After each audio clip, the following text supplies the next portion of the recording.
Hey, I'm here with Jeffrey Yohalem, the writer of Child of Light, a new downloadable, is that correct? Yeah, it's a digital title. Yeah, the very, very visually beautiful, as you're probably seeing right now, role-playing game that is coming out later this month.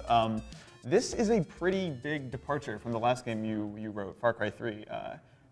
Talk about that shift, I guess, and like moving from a game that is like pretty brutal to something that is really beautiful and sort of almost childlike. Well, for me, Far Cry 3 was kind of punk, in that it was about tearing down a lot of the things we've come to expect in video games and kind of asking you to look at them in a mirror and say, what do you think of this picture? Yeah. You know, it was a destructive narrative. And Child of Light is the opposite. It's a creative, hopeful piece trying to build a future. You know, one that explores this vast in-between space between AAA blockbusters and indie intellectual titles. You know, that there's this space that's populated in the film industry by movies like E.T. or Juno, and as an industry and an art form, video games have really not waded into that space at all. And I think it's exciting and essential to try to scope that out, because I believe that games are a mainstream art form. That's cool, and it's funny that you mentioned Far Cry 3's sort of subversive punk aesthetic, because the reaction to that game seemed interesting in that a lot of people maybe didn't notice or like pick up on some of your intent in that. And I'm curious, like as a creator and as a writer, what sort of lessons you took from that experience that informed how you wrote this game? Just that if you're going to attack an audience, you don't make something for that audience. Yeah. And so I realized that the people I think who would have enjoyed to its fullest the subterranean aspects of Far Cry 3, which, by the way, were always intended as subterranean aspects, and there's a lot of things that haven't even been mined there that have been added for people to find beneath the surface. But all of that was supposed to be subterranean, and the overall experience was, I think, enjoyed by a lot of people, and generally by a lot of critics too. So that part of the experience I'm happy with. For sure. And I'm happy with the other stuff too. I mean, it really was intended for people who wanted more depth and wanted to explore, kind of flip things around in a different perspective. But if you make something for that audience, a lot of them I don't think actually bought Far Cry 3. That's and so it was almost a game that's intended for an audience that didn't play it. And the audience that did play it, I think, got a lot of enjoyment out of it. So in this case, with Child of Light, I'm not attacking. You know, it's not meant as a, look at this thing that you have, are you happy with it? Instead, it's, let's see where we can go. Gotcha. And so I think what I learned, to summarize what you're asking, is that destructive energy should be backed up with a new vision. And so Child of Light is that new vision. Sweet. And it is visually, like, I don't know that I've ever seen a game that looks exactly like this. I think the easiest comparison for some reason is, or for obvious reasons, is maybe Rayman, because it's an UbiArt game.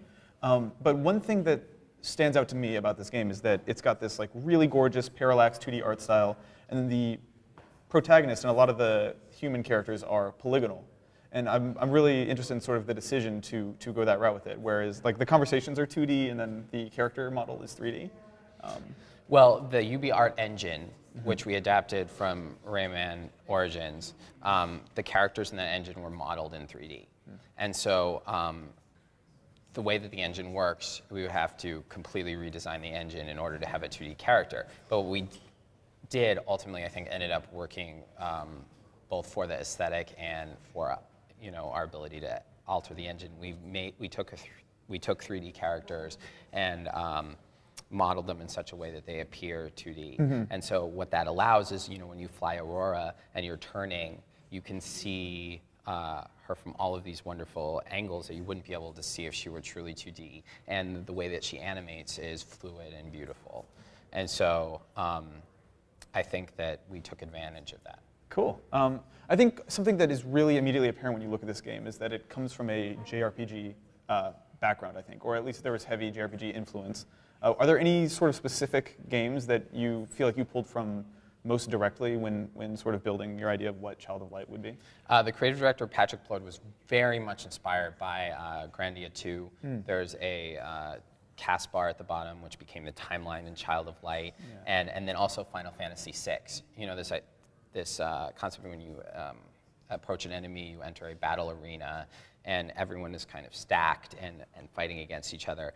That feeling allowed for an intelligent battle that isn't Twitch-based, which relates much more to the plot of the game, because this is about a young girl facing obstacles to grow up. And so it's not about, you know, in our everyday life, and in most people's lives, it's not Twitch-based combat. You know, Right. But it is that you have obstacles in your path that you have to strategically figure out how to eliminate. And so the metaphor works much better. And also, you're not flooded with adrenaline when you play this game. You know, when Pat approached me, he had a soundtrack created with tracks from Amelie and Final Fantasy. And he said, this is the mood I want to make. And then he had some paintings by John Bower and other early 20th century fairy tale artists. And he said, this is the kind of look. And then he had, you know, a young girl named Aurora who could fly. And then from there, I was inspired by stories that I read growing up that have really been a touchstone for me, like the Oz books, The Black Cauldron, The Gray King, A Wrinkle in Time. These stories of children from our world that stumble upon gateways to other worlds, and that magical moment where the everyday retreats into the fantastical. And so at that moment, you know, I took Aurora and I made her into a girl from 1895 Austria, and she wakes up in this strange place and at first thinks it's a dream, and then gradually begins to uncover what's really going on. Cool. Yeah, I'm really excited to see more about the realistic setting and sort of how that plays into the narrative. So this is coming out later this month, right? April 30th. April yeah. 30th. Cool. And to ask you the two boring questions, how much does it cost and about how long is it? It costs $14.99, and it's like 15 plus hours, 10 to 15, and you could probably even go over that. It's a big game. And in terms of the script, for example, it's a 200-page script written entirely in rhyme. And it's longer than Far Cry 3, the script. Wow. That's crazy. Well, thank you so much for talking to me, man. It was really, really interesting. I'm looking forward to seeing more from it.